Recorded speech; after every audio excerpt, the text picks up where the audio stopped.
Hey everyone, welcome to another episode of Van City Health. Today we have Parneet Sidhu, who's in her last year at Simon Fraser University studying kinesiology with a concentration in active health and rehabilitation.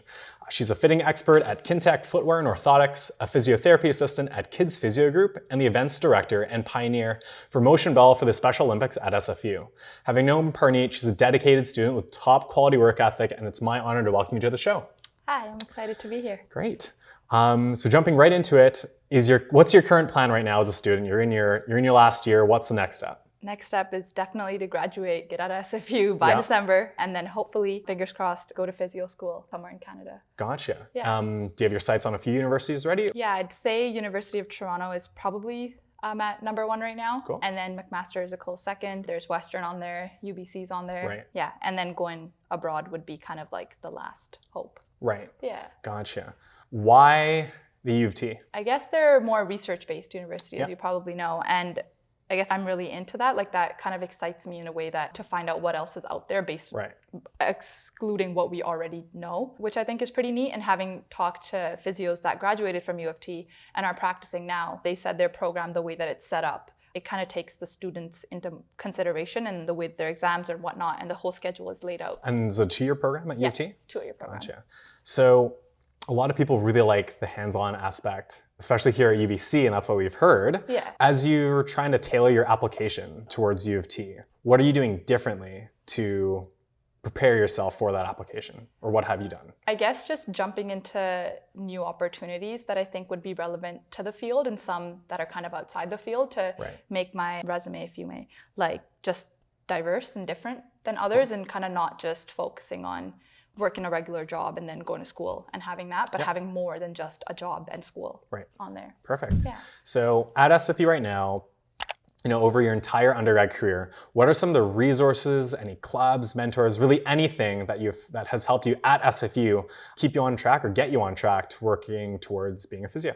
I'd say to start off, definitely co-op. I heard about the program right off, like first year, it was everywhere, and I was intrigued by it, and I decided to apply for it in my second year, and I've only done one co-op job. But to kind of expand on co-op itself, I wouldn't say it's necessarily like the counselors or like the profs that are part of co-op that really helped. I would say the students that you meet when you have the resume workshops and the cover letter workshops, and the students that you talk to there, and you ask them, is it your first term, second term, third term, where have you worked, like, what are your goals, whatnot, and then hearing their stories from like, oh, I worked at XYZ clinic and like this was my experience. And then secondly, when you're applying for jobs themselves, like going on the platform that they had set up to apply for jobs, I found that there was jobs on there that I didn't even know I qualified for. Like there was a job you could work for someone under the Whitecaps, or like basketball BC, or volleyball BC, and I was like, what? Like I didn't even know. I thought the only thing I could do was work in a physio clinic, and that's kind of what I had my eyes set on from the get-go. But just realizing that there's more you can do with a kinesiology degree was really cool. Yeah. That's awesome. When a lot of people think about co-ops and getting work experience, it's really more tailored for business students, or at least that's the mindset of a lot of students. So what can you say about doing co-op as a kinesiology student? I think it's extremely important, just because anybody who's studying kin right now will know that you're even confused in what your scope of practice is. And even in BC now, like it's really, the lines are very blurry on what even a kinesiologist can do. And this is just like another opportunity for you to kind of figure out, okay, this is what's available to me. And at first I always thought it was, and I always recommended it to my friends as, hey, if you don't know what you want to do co-op. Like it'll give you it'll give you the options. But me having, like from the get-go, I knew that I wanted to be a physio, and I was like, do I really need to do co-op? Because I already know what I'm going to do. But I feel like it really shows you what else is out there and what you may not have even considered before you make your decision. So I would recommend it to kinesiology students, whether you know what you want to do or don't know what you want to do, or just want to expand and add something to your resume, because it could be so hard being a university student and trying to hunt for those jobs yourselves. So it kind of it's like a helping hand to help you. Were you really close with your co-op advisors at all? One of them she helped me land the position that I got at Kintec. But yeah, so I'd say one of them. They're really, really helpful in the sense that they know a lot about the field, and you may not feel comfortable like talking to them about the field, but they're really helpful in the process themselves. They make sure that it goes very smoothly. But yeah. Cool. I think a lot of students kind of forget that those advisors are helping all the students going through the program, and they've helped, from first years all the way to 6th, 7th years, get all that experience. So I think they are just a really great knowledge resource for people, such as yourself studying physio, and they've seen a lot of different types of paths and tracks that people, taken to get to that route at the end of the day. Yeah. Besides co-op, is there anything else like research opportunities, other clubs, any other mentors at SFU? I would say kin games was another thing, not just within our teams itself. Like I feel like meeting other people, because before kin games it was always just I had friends in my year, didn't really know anyone in a higher year, lower year. But whereas at kin games, like you see there's people in like second year up to like their sixth year. Right. So talking to them and getting their opinion on like whether it be co-op or like certain classes that they took and how that impacted them, that was really cool. And then also kin games itself, going there and then meeting people across Canada. And even though I feel like when I did go to kin games last year and even this year, like when you meet somebody, you're not going to start talking about, hey, what are you studying, what courses are you taking, right? Like it's more than that. And then coming home and then seeing them post about opportunities that they've taken advantage of, and then like you reaching out to them and say, how do you like this and whatnot. Gotcha. So that was really helpful to me. Great. And for our audience, both Parneet and myself were part of the kinesiology games team at SFU. But in your words, what are the kinesiology games? I would say like, aside from all the competition that there is, which I don't even think there's a whole lot of, it's more just meeting people that are similar, like studying something similar to you, but like across Canada. And it's like super easy to make friends, because going to a university as SFU, you know how hard it is to make friends. Like, but like it creates an environment where building those relationships is super easy. And then like you build such a connection with your team that you feel like you have somebody at SFU as well. Perfect. Did you have any research opportunities at SFU? Not like now. At first, it was not something that I was super interested in, but like going into like, I guess my third or fourth year is when I started to realize that I wanted to do research, but never got to really take advantage of that at SFU, I guess. But I know that there's a lot of research opportunities with profs. It doesn't even have to be something that's like a poster up on the wall. It could just be you going up to your prof after lecture, like, hey, I found this concept really interesting. And then the prof just expanding on that and saying, hey, like I actually have a lab on this, blah, blah, blah. And then you being a research assistant for that role. Gotcha. And digging deeper into your co-op experience, I know it came through Kintech, but did you know anyone else working there beforehand that might have, helped you get your foot in the door or your name to one of the hiring managers? Not necessarily, no. I'd say after I found out, I had class with you and you and you, and we just didn't know each other, and they're all working at Kintech, but before applying, I didn't really know anybody. Gotcha. And what have been some transferable skills or knowledge that you learned there that you think will help you in the physio realm? I think one of them that I didn't really realize right off the bat, I always thought it was going to be, okay, I want to take people, I want to help them, want to do a gait analysis, see like their biomechanical problems. But what I really realized is Kintech really showed me the business side of everything, which I thought was really surprising. But like being a podorthist at Kintech, they need to have a positive relationship with the medical doctors and physios around their clinics, obviously, so they could refer to them, and then vice versa. But I feel like that's something that I didn't realize, that when I do become a physio, I will have to have these positive relationships with the doctors and chiros and all the other medical professionals around me, so that we can refer to each other, because that's how you get your client base set up initially, I'd say. So I think that was extremely important. Gotcha. So really when you say business skills, it's really how interconnected Kintech was with all those practitioners. Yes, exactly. Yeah. Gotcha.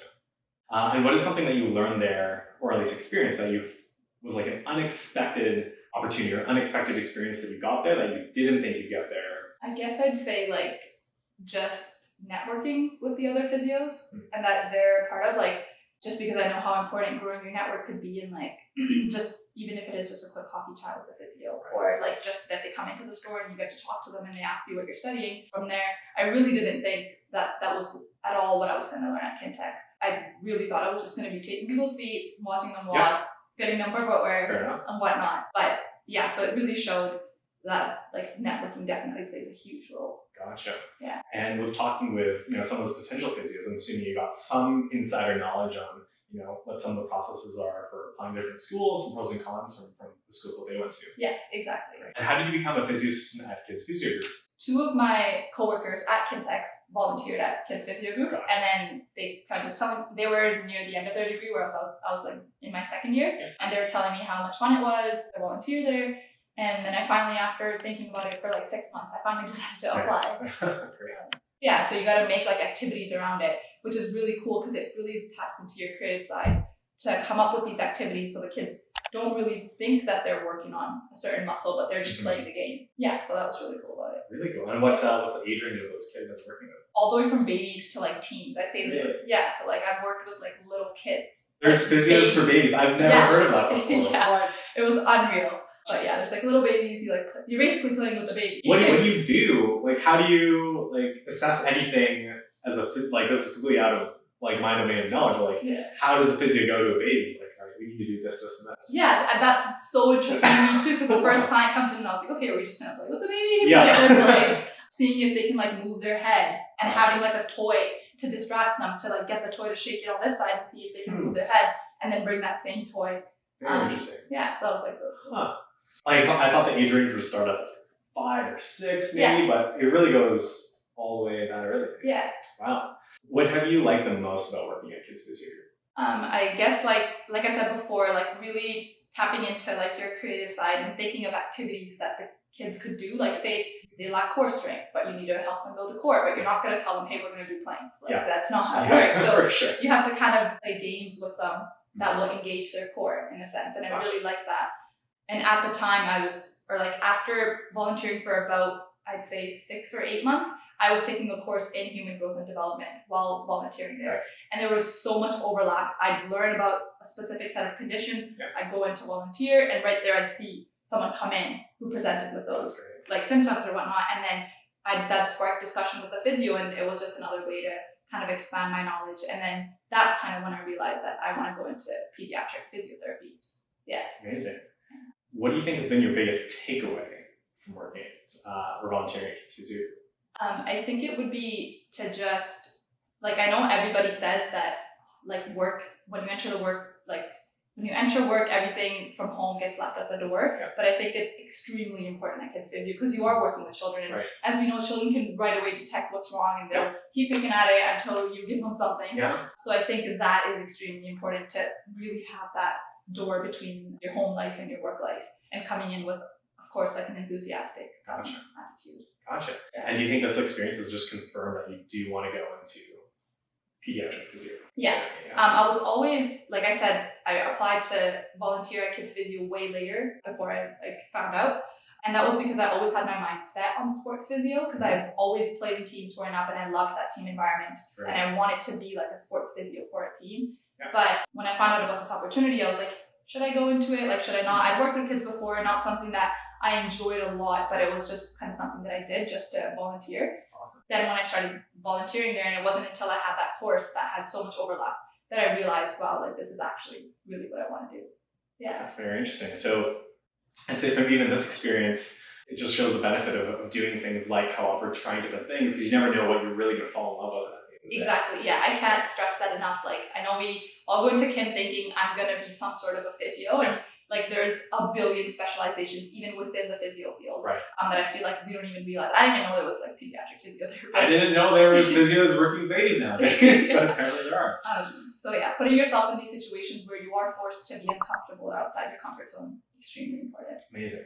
Talking about going outside your comfort zone, we can move on to Motionball for the Special Olympics. I think it might be best if you said, like, what is Motionball? So Motionball is a not-for-profit organization that I originated in Toronto. And basically what it is, it's an organization that raises funds and awareness for the Special Olympics. It targets, I'd say, mostly like youth professionals to kind of get them to tap into their own social circle and go from there to get together to raise funds and awareness for a really special cause. Gotcha. And what made you feel so passionate about bringing it over to SFU? I'd say when we were at the Kim Games, I know leading up to the Kim Games, we did like fundraisers for them, raised awareness and funds and whatnot. And it was just something that I just did because we had to do it. Like it was just like, okay, we got to collect donations. I got to send this link out to my family and friends. Like, we got to collect these donations. But it was not until when we got there and they actually had a presentation and I saw a bunch of students going up to them after and talking to them. And it seemed like they already had a relationship, obviously, because they had chapters set up at their school. So when we got back from the Kim Games, I really looked into it and saw that basically every single school in the East, obviously, had Motionball chapters set up at their school. And I was like, okay, looked into if any in BC did. And I think at that time, UBCO kind of had started theirs, but there was nothing really else, no other university that had it. And that's when I saw, okay, SFU doesn't have something like this. And I feel like that's something is really important to bring up to the West Coast. So yeah, I'd say that's really cool. Really cool. So how does it support the athletes? So basically what it does is, one is awareness. Just you'd be surprised, a lot of people don't know what the Special Olympics are. Right. And then they raise funds. So I think 70% goes to the Special Olympics Canada Foundation, and then 25% goes to that provincial chapter. So if we raise money at SFU, it goes to Special Olympics BC. Right. And then 5% of it goes to their No Good Way campaign, which is a campaign to stop the use of the R word in regular conversation. Gotcha. Yeah. Really cool. So we're going over to bringing Motionball to BC. Yeah. How has your network expanded after getting into conversation with these people and trying to start it up at SFU? Yeah. First, when I started it, you gave me the email of Emma to reach out, and I reached out to her, and she said that's perfect. We'll have a phone call, whatnot. And I always thought it was just going to be me communicating with just her in Toronto, or just the team in Toronto, because that's where they're based out of. So I was like, okay, it's just going to be phone calls, video calls, whatever, just to them. But then I realized she put me in touch with Special Olympics BC, fundraising coordinator and everything. And then I talked to them, and then recently I went to the AGM in Toronto, and then you get together with all the schools who have Motionball chapters, and then your social circle is expanded a ton. Because you're learning from how their experience is different from yours, and what helped with their school and what could possibly help with yours, and whatnot. So yeah, I'd say it's helped a lot with that. Gotcha. Yeah. I know you're going into your last year of university. Have you done anything to ensure that torch is passed on for when you're gone? Yeah, that's something that I've been thinking about a lot, because I don't just want it to be a one and done thing. Exactly. I do think that the cause is super important, and this chapter should stay at SFU.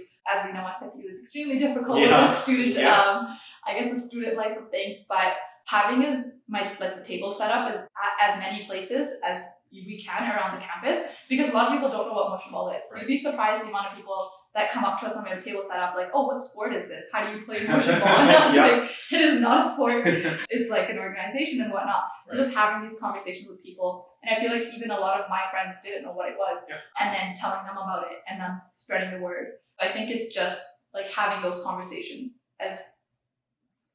having as many of those conversations as you can. Yeah. And I know for a fact that one of the biggest events of the year for any Motionball chapter is the Marathon of Sport. Can you talk more about what that is? Yeah. So that's basically where it's a day filled with sports. You basically sign up in teams of 8 to 10 players, and then on the day of the event, a Special Olympic athlete gets put on your team. So it could be 1 to 2 of them, and then basically throughout the entire day, you're just playing sports with them, with other teams that also have athletes on their team. And then that's when, and leading up to the Marathon of Sport, that's when you're working and raising funds, raising awareness, telling your family and friends about the cause that you're a part of and whatnot. Yeah, and it's a really, really fun day. Awesome. Yeah. Are there any other events during the year that help fundraise or help promote Motionball in any way?